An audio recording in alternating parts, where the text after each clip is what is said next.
It is now 6 o'clock, and I would like to call this meeting to order. It is February 26, 2026, and I want to welcome all of you. We've got a full house tonight. Looks like a good crowd, but before we get started, I wanted to, as always, we want to send out our prayers and thoughts still with Dr. Hafner, because she's still dealing with a lot, so hopefully she's listening and know that you're in our thoughts and prayers. But with also with it being the month of Valentine, month of love, February, I was thinking back at Valentine's, as I said, how many of our students receives a Valentine's love card or anything from family? And I started thinking about how important these teachers are, these admins are for our students. Because you see, a lot of them do not get the love that most people do. So they're relying on y'all. And while I was thinking about that, it was weird. I follow this guy. He came to one of our school conferences. It's been 7 years now. His name is Hamish Brewer. And he's known as the skateboard principal. He grew up in New Zealand in a troubled home, no family, bounced around, and became a principal. He ended up being at the toughest school in the state of Virginia, a failing school. He went through and he loved on them kids. That school today is one of the top middle schools in the country, but it was one of the worst when he got there. And it was all about love, how he supported his students, how he supported his administration. And the day after I was thinking about that, he sent out this post, and it's so true of what I was thinking. And he said, the kids who need love the most will ask for it in the most unlovable ways. They'll push your buttons, test your boundaries, make you question if you're cut out for this work. Okay, you see, they put that shell up. They don't want you to break that shell. That's the way they protect themselves. And then he says, and that's exactly when love matters the most. Leading with love doesn't mean being a pushover. It means choosing to see the human behind the behavior. It means understanding that some kids have never heard "I love you" from an adult. That's your presence at their, and that your presence at their game might be the only adult who shows up for them. Love in education is strategic. It's intentional. It's the foundation for everything else. If we love on these kids, once you gain their respect and their love, the education is the easy part. So that's all the chat. We got all our principals in here tonight. Show the kids that we care. I know all these board members sitting up here care about the kids because that's why we're sitting here. Show the love that we want Lex to have. So with that, I'm going to turn it over to Ms. Wooten. She's going to introduce two students for us tonight. Thank you, Mr. Chair. We are delighted to have two Brooklyn Casey High School students with us tonight. We have Amy Lamb, who will be leading us in the invocation, and Mason Fields, who will be leading us in the Pledge of Allegiance. Amy is a senior and the current valedictorian of the class of 2026 at Brooklyn Casey High School. She is a part of the varsity tennis team, president of the Latin Club, vice president of National Honor Society, and an active member of the Sustainability Club, FCA, Bearcat Buddies, and the Honor Choir. She will be attending a four-year university in the fall to study psychology, but has not committed to a college or university yet. Always good to be a Gamecock, Amy. Mason is a senior at Brooklyn Casey High School. He is involved in Bearcat Buddies and a member of the track and field team. He plans to attend college and study law at the University of South Carolina. We'll turn it over to y'all.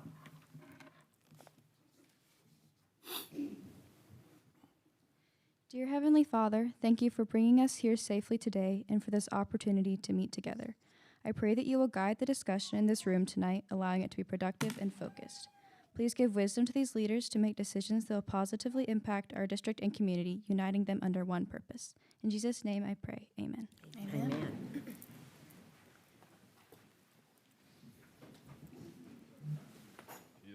Join me for the Pledge of the United States. I pledge allegiance to the flag of the United States of America and to the republic for which it stands, one nation, under God, indivisible, with liberty and justice for all. Thank you so much. Okay, we're gonna move to the consent agenda. Mr. Chair, I move that we approve the consent agenda with the removal of item 7E regarding proposed revisions to Board Policy BEDH from the agenda and place it on a future agenda pending legal review. Second. I had a motion and a second. Is there any kind of discussion on that? All right, all in favor, say aye. Aye. All right, motion carries. Consent agenda is approved as presented. All right, I'm gonna turn this over to Dr. Cooper now with our honors and conference. And I would like to say, we want to welcome Dr. Cooper. She's our new interim superintendent. It makes it so easy when you don't have to go out and do a search when you got somebody here in the house that's been here for years that is Lex2. So we just want to congratulate you. And Ms. Hucks is now our interim HR. So both of y'all tonight. All right, I'm gonna turn it over to you. Thank you, Mr. Chair, board members, and members of our community. First up tonight, with February being Career and Technical Education Month, we have Ms. Sharia Wilson, our Director of the LexingtonTwo Innovation Center, who will update us on the impressive number of certifications being issued this year. We'll also hear from some of our Innovation Center students. Ms. Wilson? Thank you. Good evening, Dr. Cooper, esteemed board members. It is my pleasure to stand before you this evening to recognize a few of the many outstanding students that are taking courses at the Innovation Center. At L2IC, we champion the mission of LexingtonTwo in preparing students to excel in their post-secondary endeavors, which are enrollment, employment, enlistment, and entrepreneurship. These are the options that are presented to students at L2IC. The students that I will bring before you this evening epitomize the L2IC mission. The first student that I would like to call forward is Harley Foster.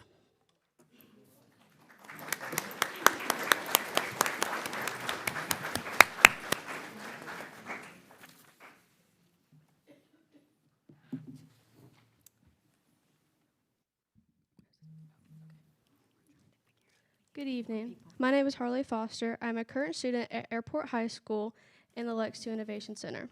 I'm on the path to completing the firefighting class. During the duration of this class, we earn a total of 12 certifications. This class has taught me hard work, determination, and discipline. My instructor, Chief Crosland, has mentored me through this class and given me advice that'll help me in the fire service. The hard work, determination, and discipline I have learned will help me in the Navy as an aviation mechanic or as a firefighter.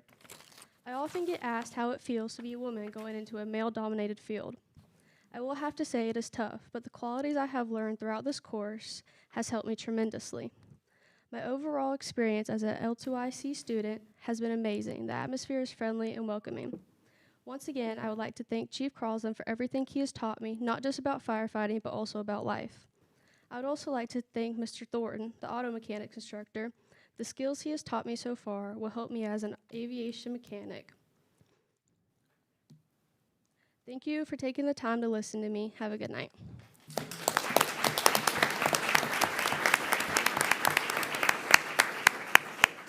The second student that we would like to call before you is Carielle Grissett.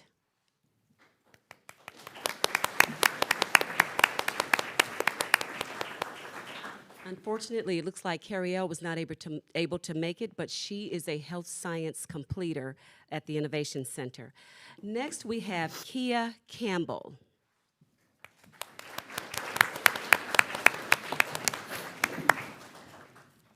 Good afternoon.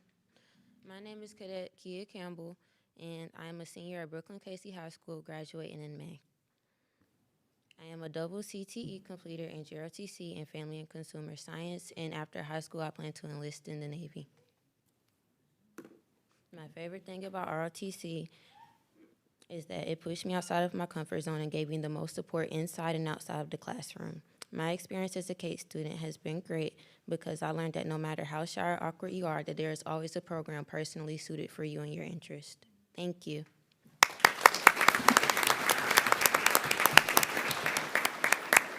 Next, I would like to call Jaden Carter.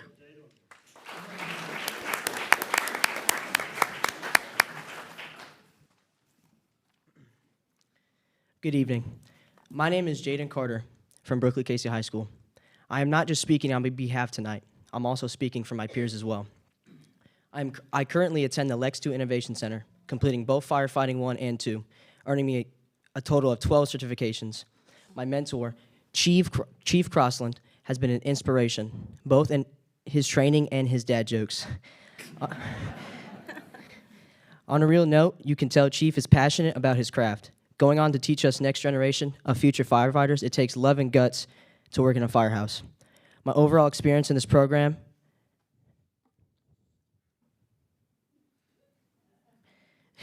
has been exemplary, defined as of the highest quality of order, the best of its kind. This program will help to get me career ready as I enter the workforce and the real world, not just as a firefighter. As it has taught me dedication, commitment, and discipline.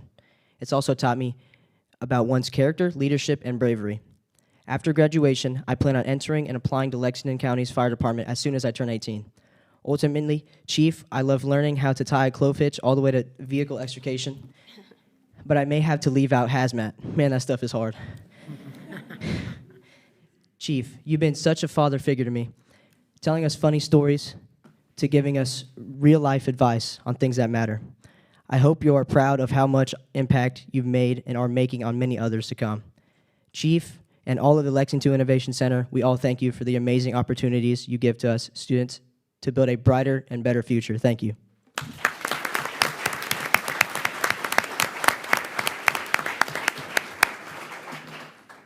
I would like to now call Austin Rodas.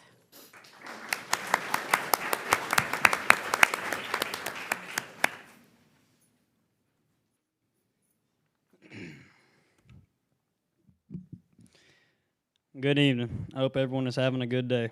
I'm Austin Rodas from Airport High School, and I will be explaining my experience at the LexingtonTwo Innovation Center. I will be completing Intro, Firefighter 1, and Firefighting 2 at the end of this semester. Through this 3-year-long course, you can earn up to 12 different certifications. These certifications will be something you can add to your resume if you decide to apply to the fire department. This class means so much more to me than just a class to fill some credits. It has got me work ready, but has taught me some good human attributes along the way. It has shown me how to work as a team and trust those around you, even if they scare you to death. It's also taught me how to use some critical thinking skills, as well as how to use some pretty cool tools I didn't even know existed. Chief Crossan has been the best mentor we could have asked for. He loves to give you a hard time and point out everything that's wrong with you, but it's all out of love. I think he just likes to hear himself laugh sometimes. But aside from all that, he has set our minds straight and has us ready for the real world. He's been there for me through some hard times in my life and always lets me open up and have that serious conversation with him. I've always looked at him as a father figure for me, and I know I can always trust him to do what's best for me. The funny thing about my whole experience, though, is I didn't even know what I was getting myself into. When I signed up for the class my sophomore year, I saw Intro to Public Law and Safety, and I thought it was a class that had something to do with being a police officer because I saw the word law in it. And I always wanted to be a cop growing up, so I signed up for it. And sure enough, day one, I walked in and saw 2 big fire trucks, and I said, whoa now, this isn't what I thought it was. But it was the best thing I could have done. Now after I graduate, I have a plan for myself, and that is to go be a firefighter and do what I enjoy every day. So my experience at the Innovation Center has been amazing. It was a turning point in my life, and now it has me set up to be successful. I want to thank Chief and everyone else along the way that has got me to this point so far. Thank y'all.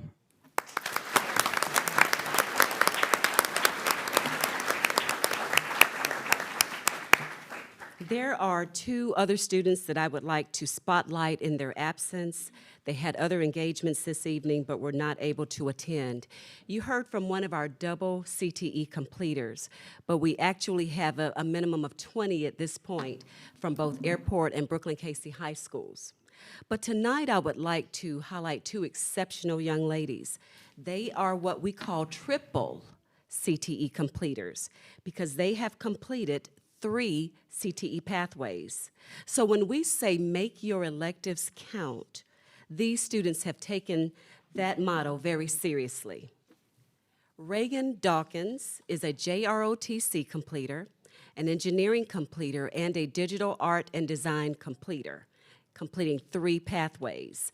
She also has certifications in OSHA 10, Stop the Bleed, and Career and Life Essentials.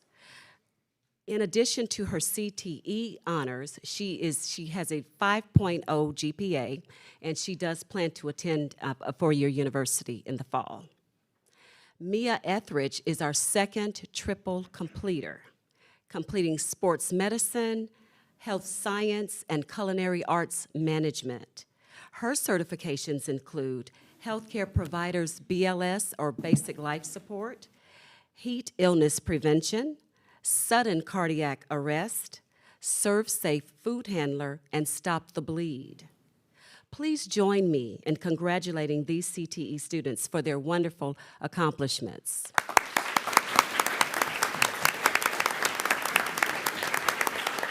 Thank you.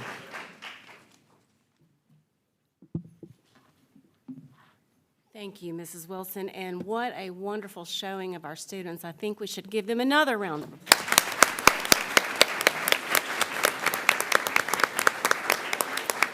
And continuing, excuse me.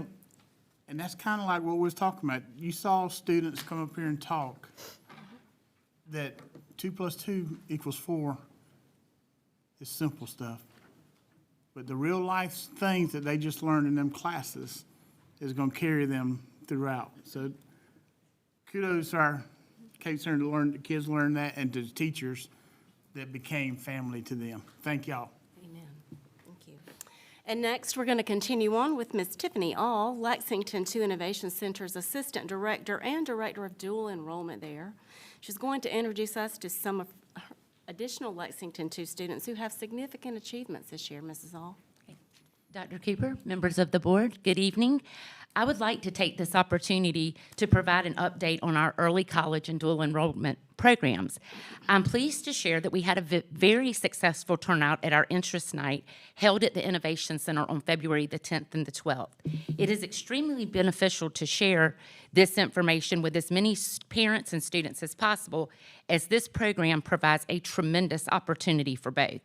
I would like to extend a sincere thank you to the middle school guidance counselors and teachers that helped us communicate this information to their students and families.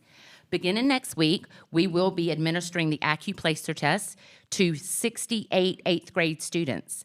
Additionally, we currently have 21 9th grade students who will be joining the early college program. Students currently enrolled in the 10th and 11th grade have until March 20th to sign up for dual enrollment. Interest continues to grow. Miss Summer, come up here with me.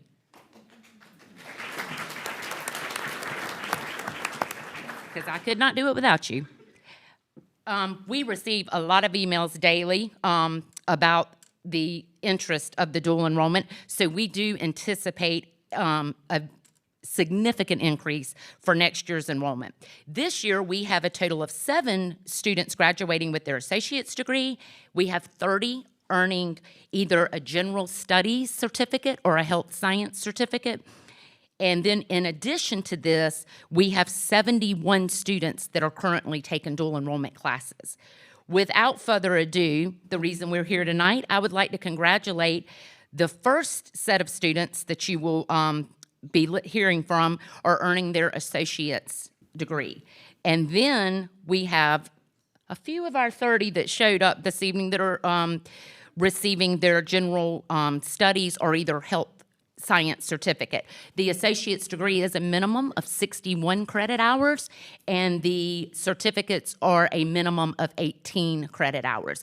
And in addition to this, some of these young people tonight are also completers, as well as receiving their credentials from Midlands Tech. We are incredibly proud of our students and their hard work and dedication, and we look forward to continued growth and success within this program. And I'm going to ask our associates degrees to come up first.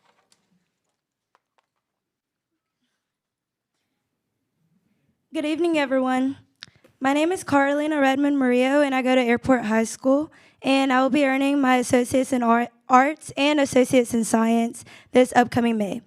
So I plan to go to either Lander University or University of South Carolina, and I want to get a degree in nursing, and I want to do ROTC and become an officer in the Army.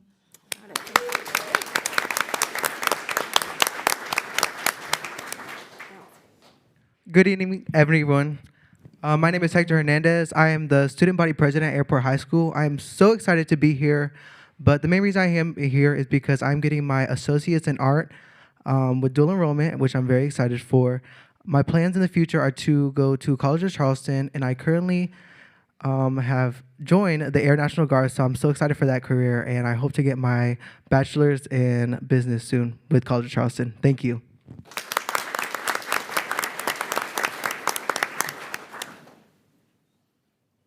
Good evening, everyone. My name is Samantha Mendez Pelaez, and I'm a senior at Airport High School. I'm also the student body vice president. I'm earning both my Associates of Science and Arts with dual enrollment in May. My future career plans are to become a nurse and later a nurse practitioner, and I'm hoping to go to the University of South Carolina to complete this.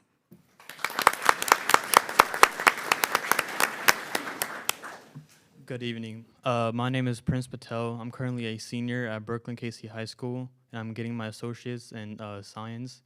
And after high school, I plan on majoring in mechanical engineering at Clemson University. Thank you.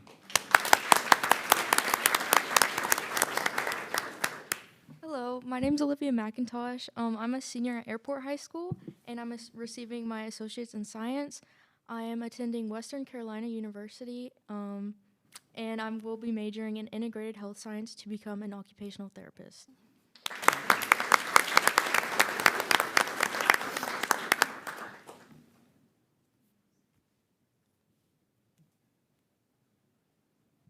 Good evening.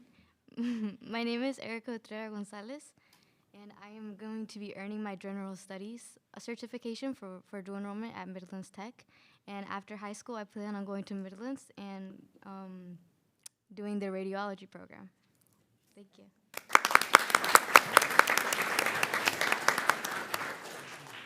Hi. Okay, you hear me? Hi, my name is Harmony Jones. I am a senior at Brooklyn Casey High School, and I'm earning my general studies certificate at Midlands. And after high school, I plan on going to Midlands Tech for nursing.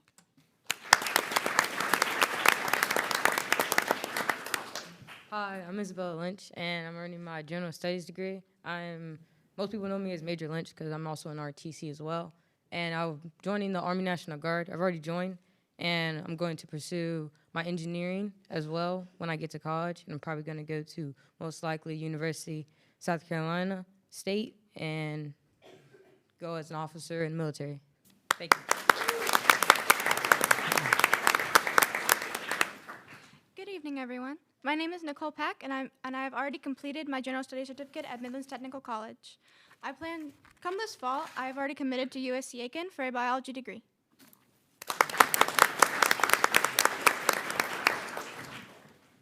Hello, everybody. My name is Shania Armendariz Chi. I already completed my general studies and completing my healthcare certificate, and I plan on pursuing nursing. I don't know what university to go at, but I'm planning on going to USC. Hi, my name is Olivia Barbary, and I'm a senior at Airport High School. I'm getting my general studies certificate through Midlands Tech, and I'm planning to go into early childhood education at USC.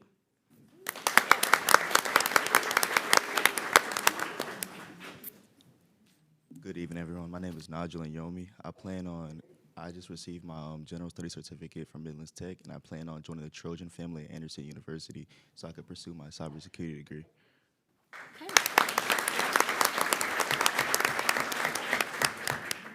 Hi, my name is Tiana Goodwin. I'm receiving my general studies certificate. I plan on enlisting in the United States Air Force.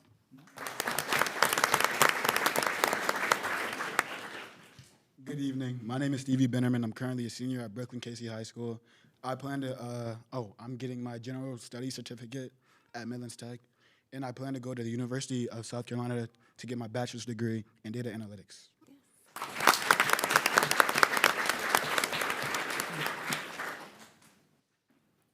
Let's give these young, successful people one more round of applause.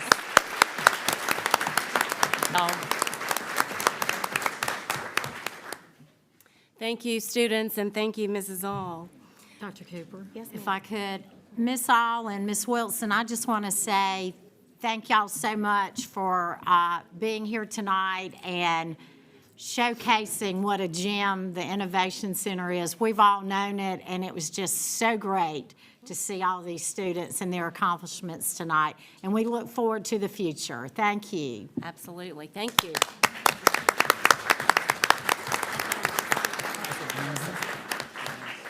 All right, moving on. Next up, we have interim principal Alicia Dickerson, who's so excited to tell us about one of her students who has won a top honor at a recent Junior Beta Club State Convention. Ms. Dickerson? Mr. Chair, members of the board, and Dr. Cooper, it is my great honor to recognize Busby Creative Arts Academy student Chloe Lawrence for receiving the 2025-26 National Junior Beta State Convention Grand Champion Poetry Award. Chloe truly exemplifies excellence in both academics and in the arts. She is a member of the All-Region Orchestra and serves as first chair violin in our district honors orchestra. In addition to her musical accomplishments, she participated in our VPAC dance program and is currently enrolled in 2 high school credit courses. Chloe plans to attend Brooklyn Casey High School and is interested in pursuing the early college program through our Innovation Center. I heard there were about 68, so we've got one here. Ms. Jefferson, our advisor, describes Chloe as humble, kind-hearted, driven, and focused. She represents the very best of Busby Creative Arts Academy and the promise of what is possible when talent, dedication, and opportunity come together. We are incredibly proud of her accomplishments and look forward to all she will achieve in the future. Good evening. So the theme for the poetry was, what would you do if you could do a whole day in reverse? And I decided to go with the topic of how we don't always get a chance to do over. And if we do, then we should be able to make the most of our decision and be able to move forward with a different mindset and attitude. I had a really good experience, and I'm very glad that even though I didn't go myself to state convention, that my twin sister was able to accept the award for me. And I'm very glad that you chose to recognize me tonight. Thank you.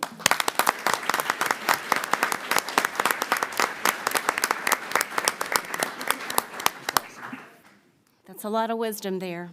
And finally tonight, Assistant Principal at Saluda River Academy for the Arts, Ms. Jillian Stroud, will introduce us to members of their Showstoppers team who qualified for and competed at state this past weekend. Ms. Stroud? Good evening, Dr. Cooper, Chairman, members of the board, cabinet, and guests. I am Jillian Stroud. I'm the Assistant Principal of Saluda River Academy for the Arts, and I am very honored and thrilled to be able to introduce to you tonight our school's dance company, the Showstoppers. In only their second year of competition with other schools across the state, our Showstoppers were able to qualify to attend and perform at the state competition this year. These incredible dancers are coached by Kayla Jennings and Stephanie Sturkey. They have devoted their time, resources, and passion into helping our students grow and foster a love of the arts. Please join me in welcoming Coach Jennings to share their outstanding accomplishment.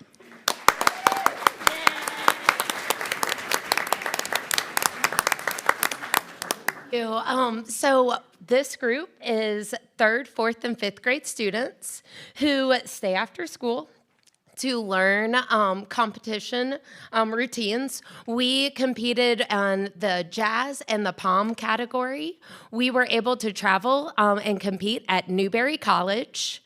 We competed at River Bluff High School and then at Lexington High School, where we qualified with our pom routine. And we just got back from Rock Hill, where we competed that pom routine, and we are named state champions. At first position.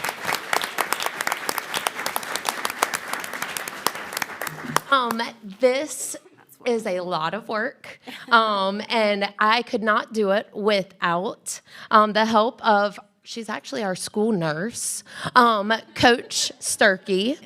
During the school day, she's Nurse Sturkey, but as soon as, school is over, she becomes Coach Sturkey. And a student from Brooklyn Casey High School, Emma Sturkey, who actually came through Saluda River, and I have pictures of her when she was in my dance company. Now she's being able to come back, and she volunteers her time to help coach this group. And yes, we made it. I'm very, very proud of them. They are going to come up and introduce themselves. They are going to say their name and their grade level, and you can tell that they're dancers. They would rather dance than say anything, but I know they can do it. Emily, come on. My name is Emmeline Jennings, and I'm in 5th grade. My name is Isla Snipes, and I'm in 5th grade too. My name is Amir Maddox, and I'm in 3rd grade. My name is Macy Lee, and I'm in 5th grade. My name is Macy Martini, and I'm in 5th grade. My name is AJ Chekovich, and I'm in 4th grade. My name is Harmony Tonelli, and I'm in 4th grade. My name is Emma Warren, and I'm in 4th grade. My name is Tegan Bliss, and I'm in 4th grade. My name is Siri Narang, and I'm in 5th grade. My name is Luca Rosecrans, and I'm in 3rd grade.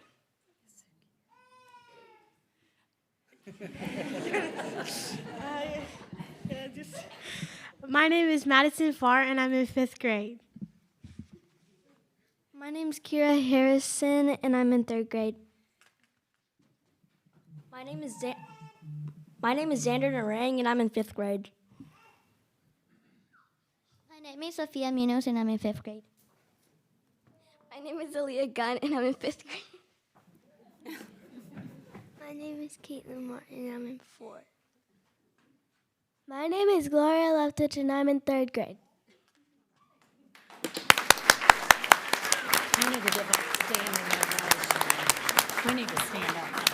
For having us and recognizing us. We are, again, very, very proud of them.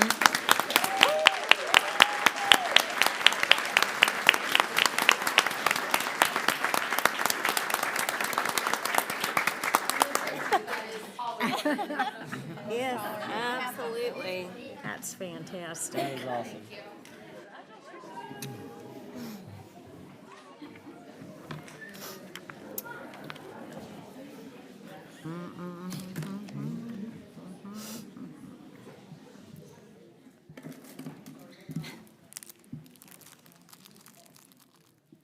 That concludes yours.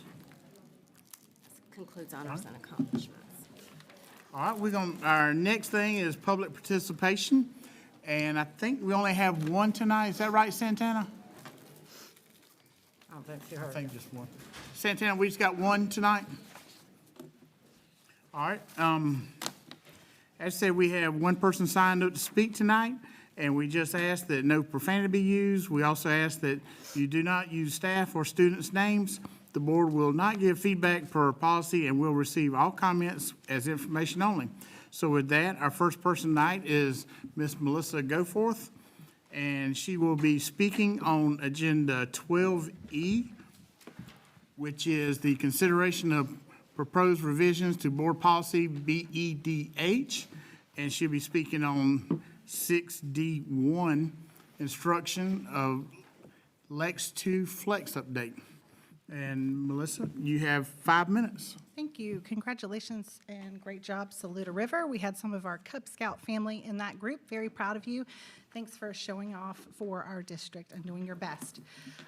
So glad to see when I came in today that the consideration of proposed revisions to board policy BEDH, public participation, was pushed off the agenda again. I'm not sure if others realize it's the second time this Board of Trustees has added it to the agenda in less than a month. Why are we trying to change the policy so quickly? I don't feel like we've been in a rush. In fact, some months I'm the only speaker. Interesting.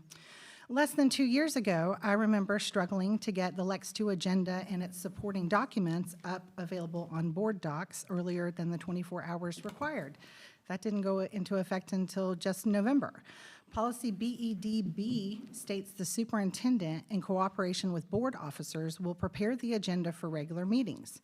Since some of you all, board members, replied today emailing or messaging privately claiming surprise at these changes and not knowing where the proposed changes came from, full disclosure would be appreciated on which board members asked that it be included on the agenda without a FOIA. You shouldn't make it more difficult for stakeholders to participate in the democratic process of public participation. Given this district's demographic breakdown, you all should be making every effort to make that process easier. You're in elections as board members promising to increase parental rights and accountability rather than run from it behind more red tape just to publicly participate. The idea that the Board of Trustees can decide if they have time for public participation during a regularly scheduled meeting is disgraceful. Parents, guardians should have the right to come and voice their concern about any issue, but especially if it's on the agenda. They should be able to reference previous Board of Trustees discussions and debate, including direct quotes from you all, without the threat of intimidation or silly yet scolding certified letters from the legal department.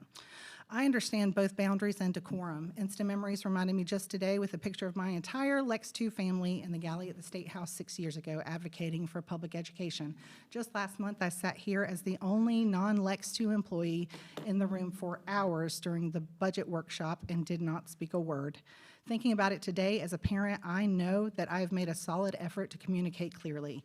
I publicly participated. After that, tried to schedule a 10-minute meeting with the superintendent, was declined, came back and participated again. But then I remembered that this is the school district that sues and serves trespass notices to stakeholders when they believe too many FOIA requests have been filed.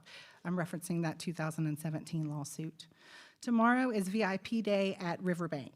It's a time for all of our students to invite their favorites, their VIPs, to maximum from 8 to 10 a.m. If you're an early riser, even better if you want to help us come early to set up, I'd like to invite all of you to be my VIP. Perhaps then you can explain your reasoning to all those students and their parents, their grandparents, those that are just trying to take an hour out of their day to see their children and their school, talk to their teachers. Maybe you can explain the reasoning behind these BED changes while you're there. Jonathan Sachs wrote, "The world we build tomorrow is born in the stories we tell our children today. Politics moves the pieces. Education changes the game." In regards to the subcommittee behind the creation of Lex2 Flex, most were here at last year's budget workshop.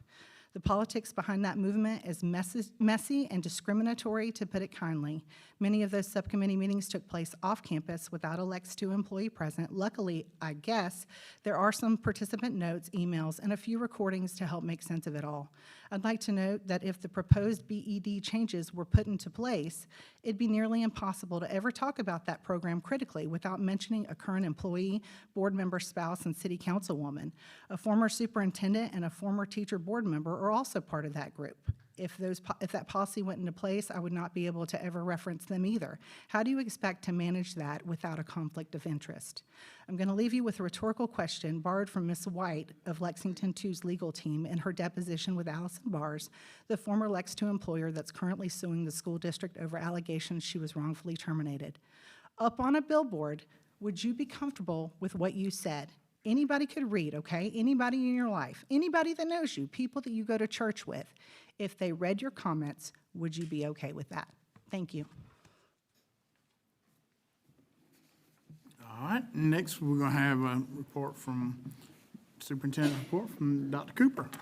Thank you, Mr. Chair, board members, and members of our Lexington 2 community. As we've heard earlier, February is Career and Technical Education Month, and tonight I want to pause and recognize the significance of career and technology education and the important role that it does play in shaping the future of our students, our district, and our community. Career and technical education represents a fundamental shift in how we prepare students for life beyond high school. And today's graduates must be adaptable, skilled, and prepared for a rapidly evolving workforce. When we think about Kate, a lot of times, or career and technical education, one thing I would like to make clear is that oftentimes our public thinks that it's simply a primarily secondarily related programming, and it's not. It's actually K-12 programming, and you'll be hearing more about that in the near future. But tonight my comments reference mostly what's going on at Lexington2 Innovation Center, not necessarily what's going on K-12 with career and technical education. Well, exciting things are happening at Lexington2 Innovation Center. Students are not only learning concepts, they're applying them through hands-on experiences, earning industrial credentials, developing technical and employability skills, and discovering pathways that align with their strengths and their passions. Career and technical education strengthens our community. It's very important. Through partnerships with local businesses, higher education, industrial leaders, we are aligning student opportunities with workforce that meets regional needs. In doing so, we are helping to develop that talent pipeline that supports economic growth across our region. So we're learning that career-ready CTE completion is growing, and what does that mean? You've heard this reference earlier with regard to acronyms, and we're trying to make sure we don't rely heavily on acronyms, career and technical education. But this happens when students complete a career and technology education pathway and one or more industrial certifications. For example, a student who completes Health Science 1, 2, and Health Science clinical and is a CTE or career and technology education completer will complete with an additional certification as a certified nursing assistant who's qualified to work in a healthcare setting. On the slide, you see the pathways as a reference, and Health Science is just one of them. Other certifications Health Science students earn include Stop the Bleed, OSHA 10 for Health Sciences, and Basic Life Support. As we celebrate Career and Technology Education Month, we also want to reaffirm our commitment to growing a culture of innovation through the Lexington2 Innovation Center, a place where creativity, collaboration, and problem solving prepare students not just for jobs that exist today, but for careers that are still emerging. We're looking at numbers here from Airport High School, 2.5-year data trend, and the first set of numbers indicate that these are steady numbers with career ready. And while we wait on the outcome of 25-26, we can see that we're progressing forward. Same with total senior program completers with career ready certification. Career ready defined means a student who is a career and technology education completer with a credential, has taken the ASVAB and has scored at least 31, has presented a silver, gold, or platinum certification with the WIN test, or a student who has earned a career-ready work-based learning credit. You can see that we are, well, you can't see, but I'm about to tell you. We are projecting right now 115 at the conclusion of the year. That's where we are as we sit here today, with over 96 at the end of last year, and of that number, 88 have certification and or have completed the pathway, and 27 are enrolled in the certification or the final course needed in the pathway. Total students earning certification, 2.5-year data here shows, as well as total certifications earned, CTE, or Career and Technical Education, bridges educational and opportunity by connecting academic learning with real-world application and meaningful career exploration. It's very important. Let's look at our CTE, or Career and Technology Education data at a glance from Brooklyn Casey. We have our 2.5-year data trend here with seniors and career ready. We just discussed what it means to be career ready. And then we have our total senior program completer ratings here with Career Ready certification on trend. This work directly does reflect our mission as champions for children because we are preparing students for graduation. That is essential, but preparing them for meaningful future is transformational. At this time, we are projecting 118 at the conclusion of the as of today, 25-26 school year, with 88 students having completed certification and/or having completed the pathway, where 30 are enrolled in the certification and/or the final course needed. Here again, total students earning certification trends from 23-24, 94 to 24-25, 213, and we're still pending that. But look at where we are with total certifications earned in that 2.5-year data. We have already doubled +4 the actual end of the year data from the end of the school year last year, and we're projecting 64 right now in the spring. Kudos to everyone. LexingtonTwo will continue to invest in opportunities that expand pathways, elevate student engagement, and ensure every child can see a future worth striving toward. And at this time, I want to just thank our career and technology education educators. I want to thank Ms. Wilson. I want to thank Mrs. All. I want to thank Mrs. Baker. I want to thank the Innovation Center staff. I want to thank our business partners that we have now and those that are coming quickly, and our students for the energy and drive and vision that they bring to this work every single day. And Mr. Chair, that concludes my comments on the state of career and technology education. Thank you.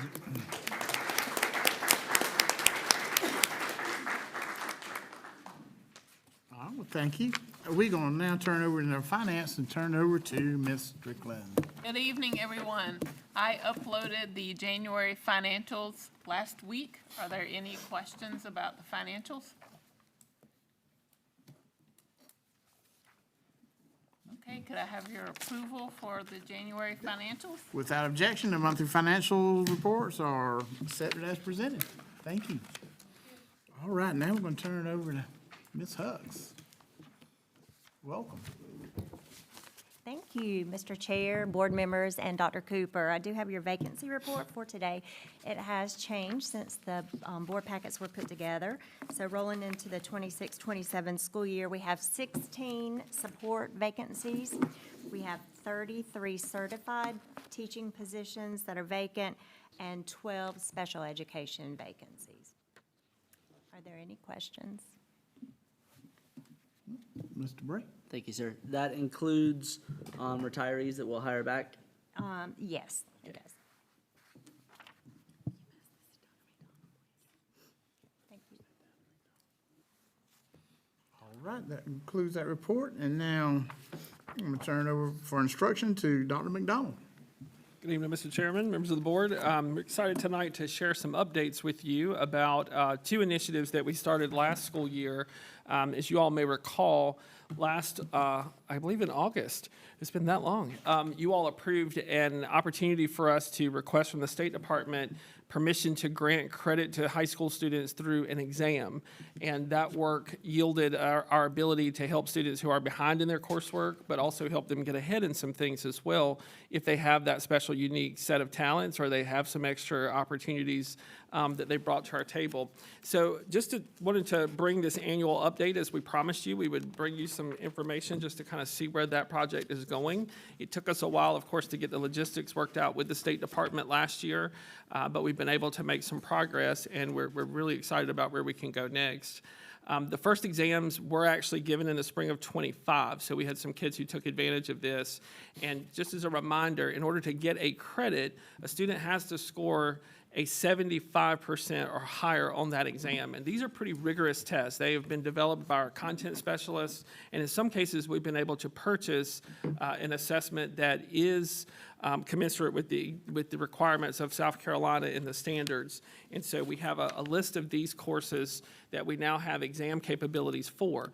Our high schools asked us for the courses they felt like students could, with their requisite skills, go in and be able to get those credits through the exam. And you see here right now, we're currently offering an exam in Spanish 1, 2, 3, and 4, government, economics, personal finance, English 3, English 4, personal health, fundamentals of computing, and environmental science. It's a broad swath of courses, but these are all courses that kids typically have many of the prerequisite skills already that they could in turn take these exams to be able to either get back on track if they're behind, or to give them the opportunity to get ahead in some cases, like I said earlier.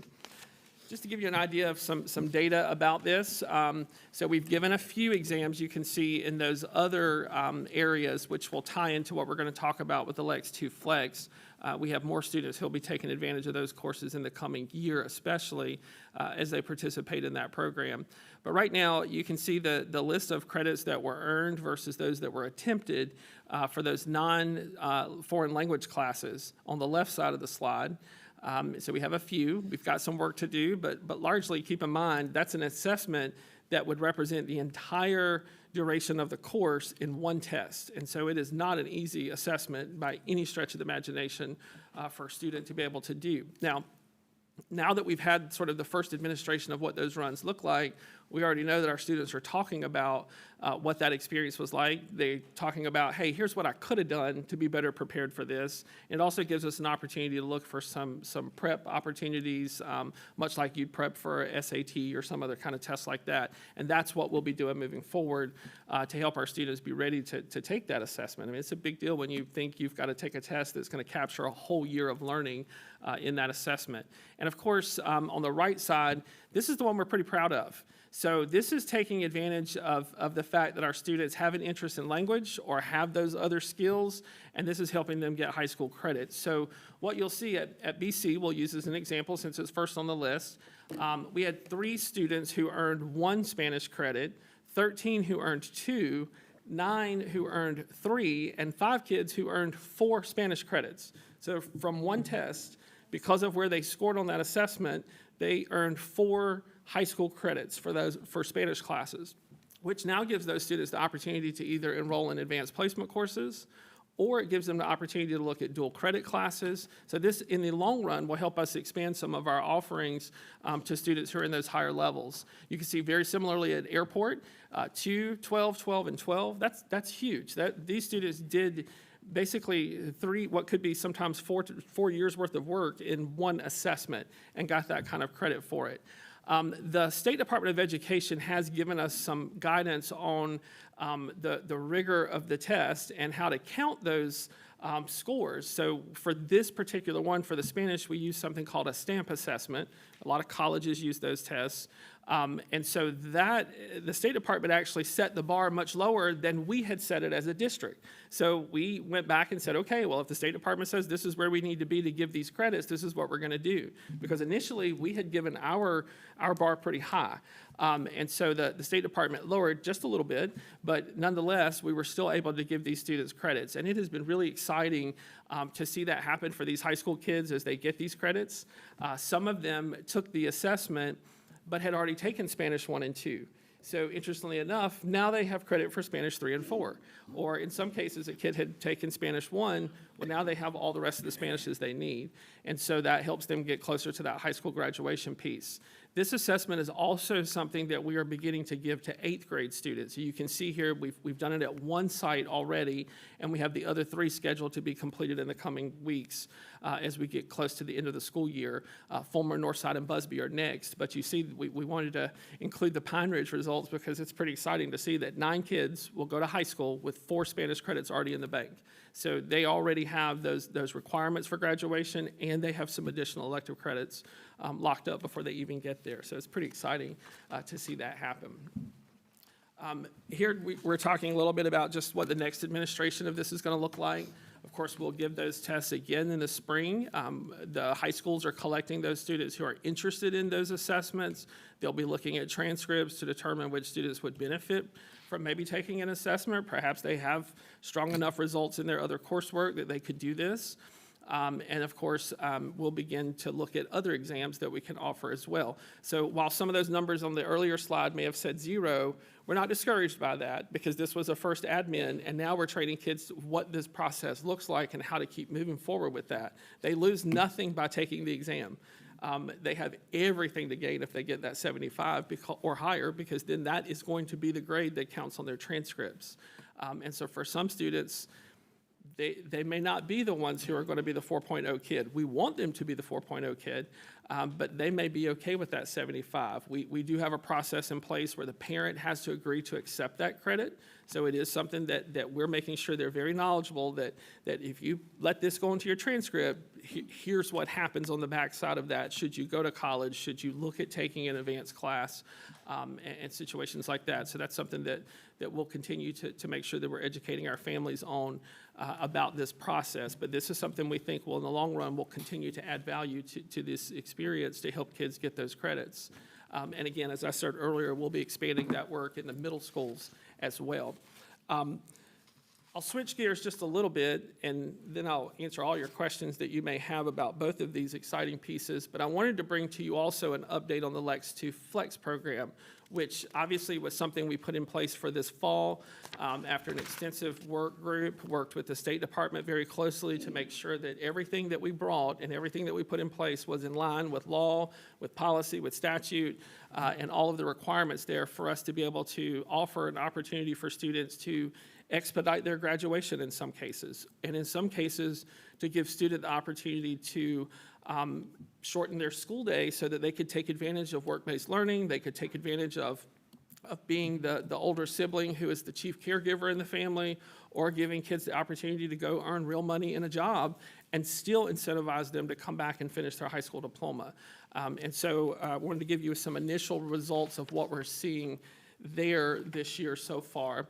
But I want to highlight two kids and just really kind of celebrate, and I think it got cut off a little bit, but this is Brianna Frederick, who is a student at Brooklyn Casey High School, and she is currently enrolled in the program.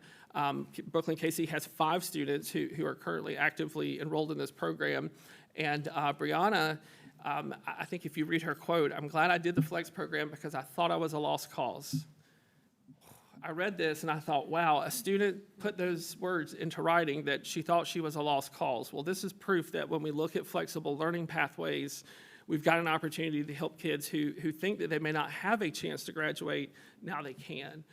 Or some of those other pressures that they're feeling, this helps them be able to get to that next level to be able to really get toward graduation. Airport High School currently has 8 students enrolled in this program. They originally had 11, but imagine this, 2 of them already graduated.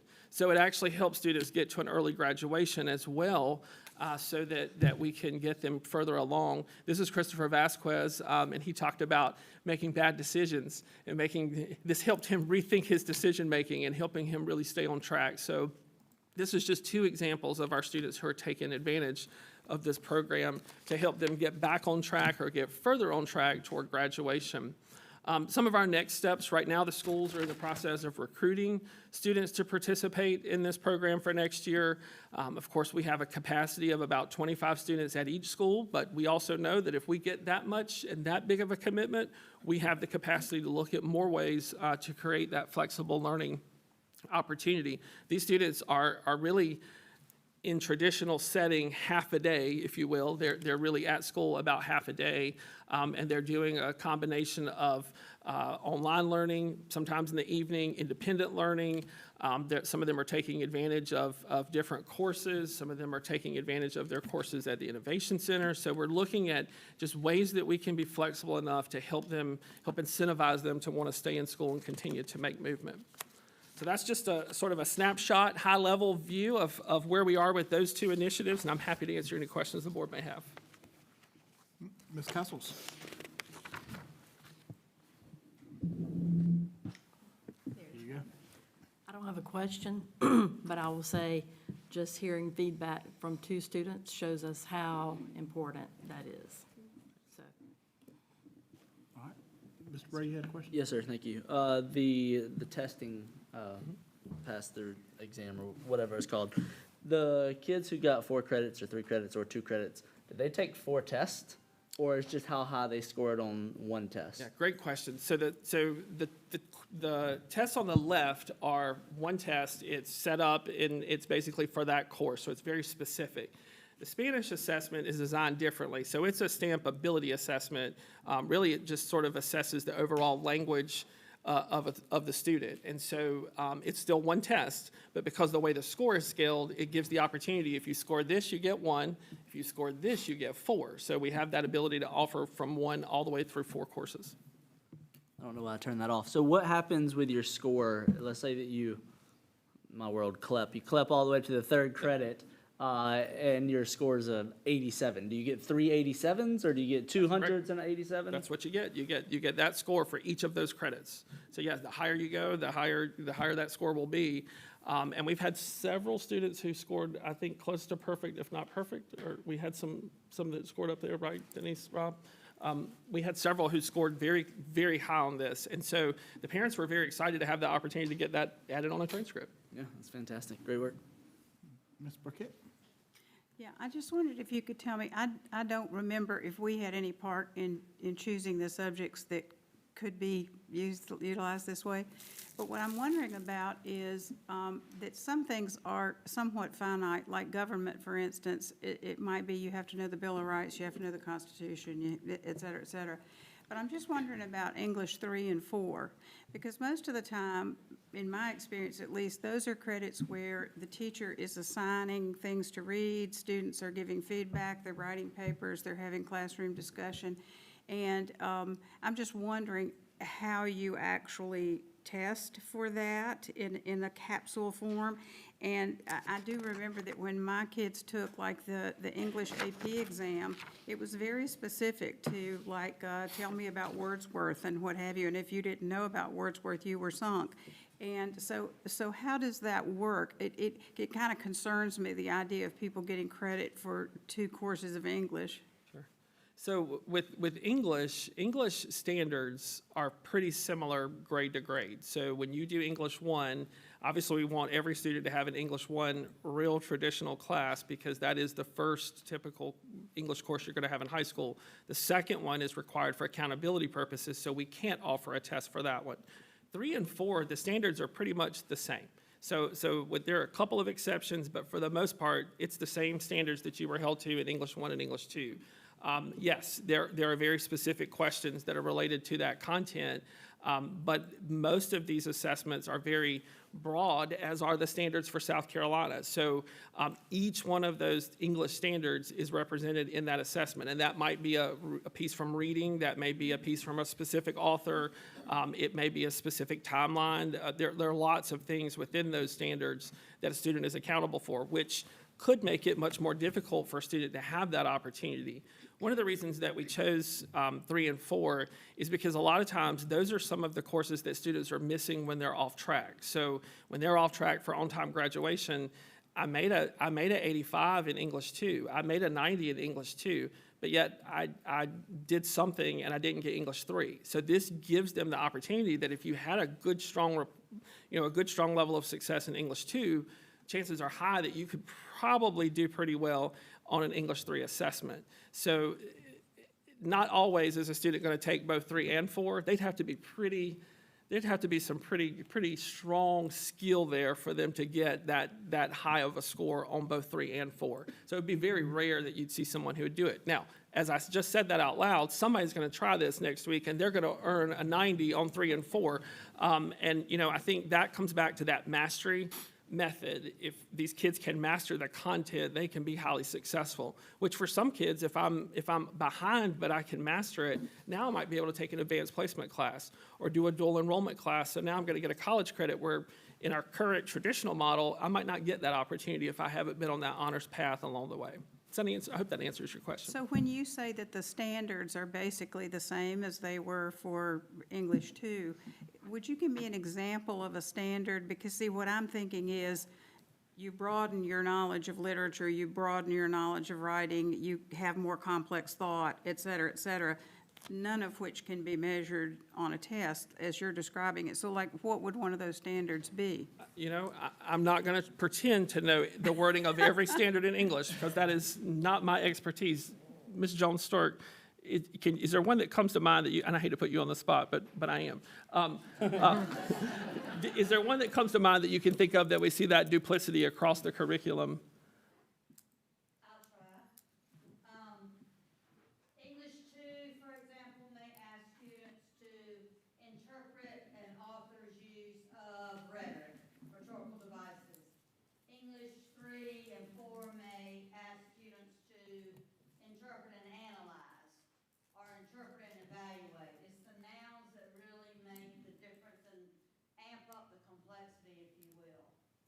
we're no longer driven by a particular type of literature, but rather the understanding of what an author uses to convey meaning. Okay, so in this test, for instance, it would ask for both of those things, interpret and analyze? Yes, If you're doing yes. it for the higher level? Okay, Correct. thank you. Ms. Rucker? Thank you for the report. I don't have any questions on that, but I did want to mention that I was able to visit Springdale Elementary this week, and I went to a Tier 3 reading lesson and was so impressed. Great work on that, on our Tier 3, and I just would encourage my fellow board members, if you can go to any elementary school and visit one of those lessons, I would highly encourage y'all to do that. It was awesome. Thank you. So thank you. All right, and we did give you all a set of the requirements for the Lex2 Flex at your table, just so that you could review what that looks like in case you need that information again. The second item I have for you tonight in our report is the homeschool report. As you all know, annually, homeschool associations are required by law to report to the local school district enrollment and numbers of students. So we are simply providing you the information that was provided to us. That does not necessarily mean that it is all encapsulated and that all homeschool associations have accurately reflected, but these are the numbers that were provided to us, and as per requirement, we are providing them to you tonight.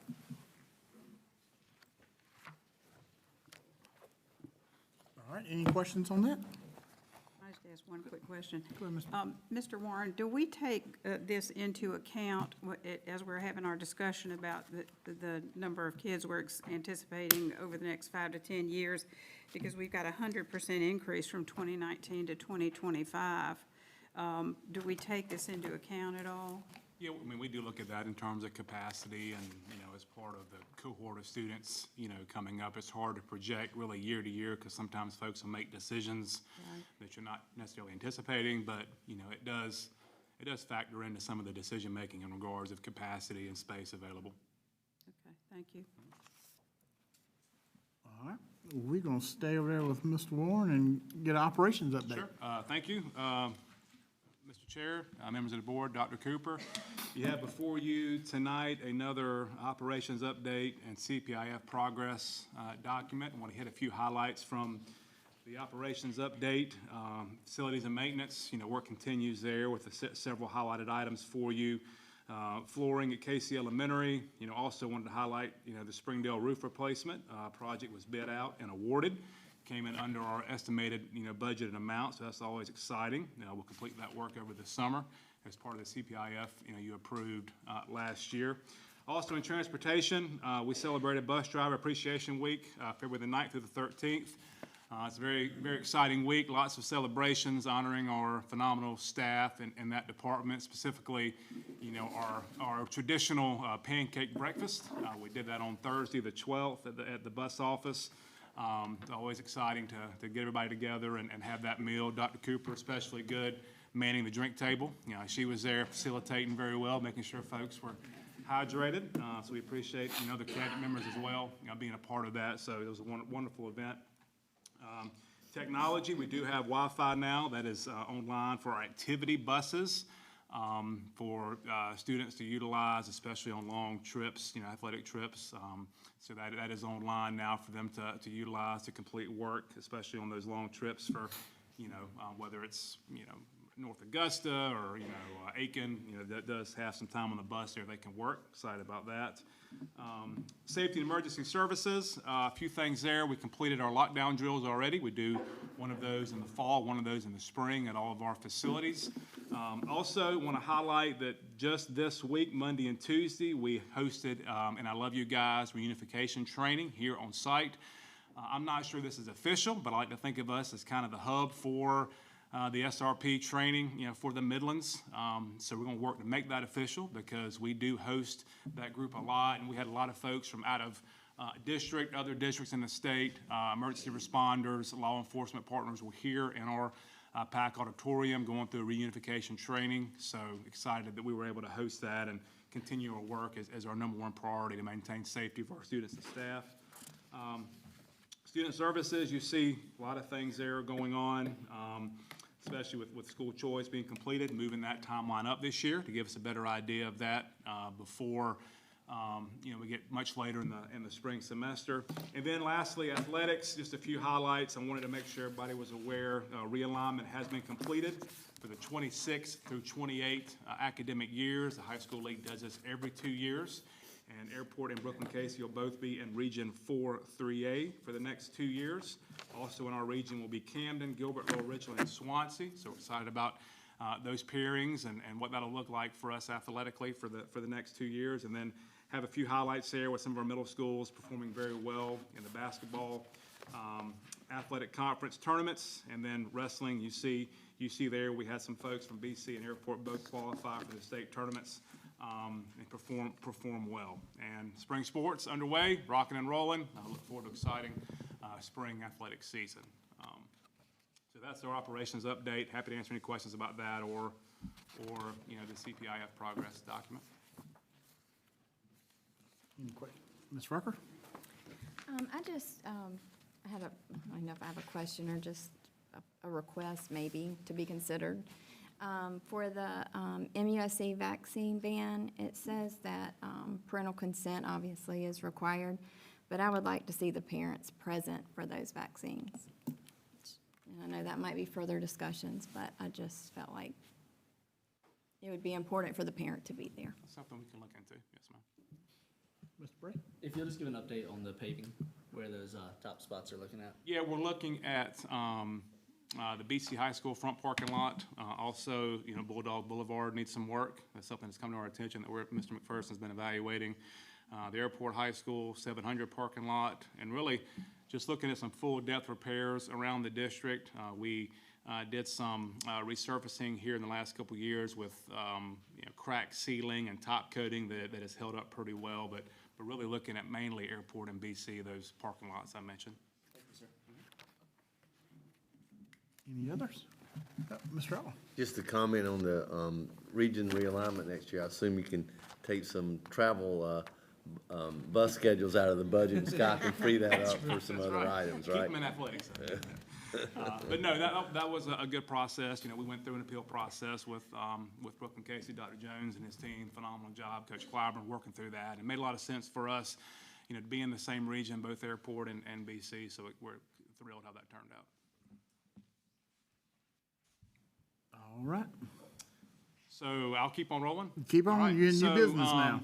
I do have before you tonight really, I'd like to ask for consideration for a first reading for this. This is our revised capital project improvement funds, the long-range plan. Something we talked about last year. You guys provided some real good direction on what you would like to see in terms of this being more of a 5-year plan and make it align with our CPIF, request. It'll come to you for first reading in March, and then second reading, hopefully, and approval of our updated plan. So just kind of going through a few things. I know you've had this to look at, but our main project that we are working through right now is the replacement of Congaree Elementary. So making progress on that. And hopefully, we'll have some information for you here very soon. So you see that there in front of you with just a few added things. You see the red items that I've added. Just most likely, some road improvements will be necessary for that, based on where that school sits. And then, the FF&E and inspections and fees to go along with that. Looking down, going down to our minor projects, the green items that I've noted for you are the completed items. So kudos to Mr. McPherson, his work. We've painted the schools you see there that are in green. And so that's always exciting to check things off the list. And you see, moving on down, we did a little bit of moving around with our painting schedule. And you'll see this come before you next month with CPIF. We're looking to hopefully paint Brooklyn Casey this summer. And then following that would be Busby and Airport and then Riverbank and on down the road. It's, having these schools on a schedule is important. So schools know when it's coming. We know when it's happening. They can prepare and plan, because painting a school does create a disruption, during the summer that needs to be prepared for. And then I did add North Side as one that we'll look at, for 30 and 31. So trying to maintain that 5-year plan. Going down to roofing, North Side and Wood. Once again, excited to have those roofs completed. And then Busby will happen this summer. And then we're adding Springdale. That was part of the 25-26 plan that you approved last year. And so we'll get those numbers in here very soon, but looking to do some roofing at Springdale this summer. And then Saluda River Airport and Pine Ridge will be coming to your attention years down the road, but having those mapped out with 5 years as well. HVAC, once again, not a lot of changes there, except we did add BC High School East Wing and Wood Elementary classroom units to extend our program to 5 years to make sure those are planned for and captured. And then, we talked about the paving earlier. That was in the CPI plan, still working through that, just making sure we're clear on that scope and have that captured. So once again, happy to answer any questions, but what I'm requesting from the board is a first reading on this, a motion for a first reading, and then we'll bring this back to you with any changes or modifications you might look for in approval next month. Ms. Wooten? Mr. Chair, I make a motion that we accept first reading for the long-range facilities plan as presented. Second. I had a motion and a second. Any discussion on that? Mr. Bray? Two things. First, thanks for doing this. This is good. I think this is definitely what we asked for, so that's good. Second thing was, if a project's gonna be bidded out, can we put a range on the price so that we're not giving the bid world, a kind of a set number? Let's put a good enough buffer that it still gives you an ability to accurately project numbers, but also not to give hey, you can bid up to this number concept. I don't know a good way to handle that, but well, that's a good way to handle that would be to not put those numbers on there, at all. We can manage that internally. I'd be happy to make that. I think that would behoove our taxpayer. No issue with that on my end. Thank you. Good work. Ms. Rucker? Yep, I just wanted to thank you for keeping the paint schedule on there. I know that's easy to put in other projects and to kind of forget about, but 10 years ago or so, we got ourselves in a mess with our not keeping up with our painting. So even though it seems minor, it is important to keep up with. So just thank you for that. And that's it. Ms. Castles? And if we could do our best, I know things kind of come up but if we could keep it where our teachers will be able to get ready in their classrooms when it gets closer to the beginning of school, just so they're not put in a bind and have to do all their things after they take it down. Just try to keep that in mind. Thank you. Any others? All right, we had a motion and a second. All in favor, say aye. Aye. All right, motion carries. All right, I'm gonna keep it over with you again. All right, so next up, we have a guest here, and I'll introduce Cameron in a minute, but we did complete a demographic study for 25-26. This really was initiated last spring through discussions at the board workshop and really through the initial revamping of our 5-year facilities plan. The recommendation typically is to do one of these every 3 to 5 years, and this hasn't happened since I've been here, and this is my 3rd year, so something to really get a handle on our growth as a whole, specifically in certain areas we know through work with our county, where there's been a lot of development and projected development in the years to come. And so we felt it was important to contract with an outside firm to complete that work for us. And Cameron Arsenault is here. Cameron is with MGT.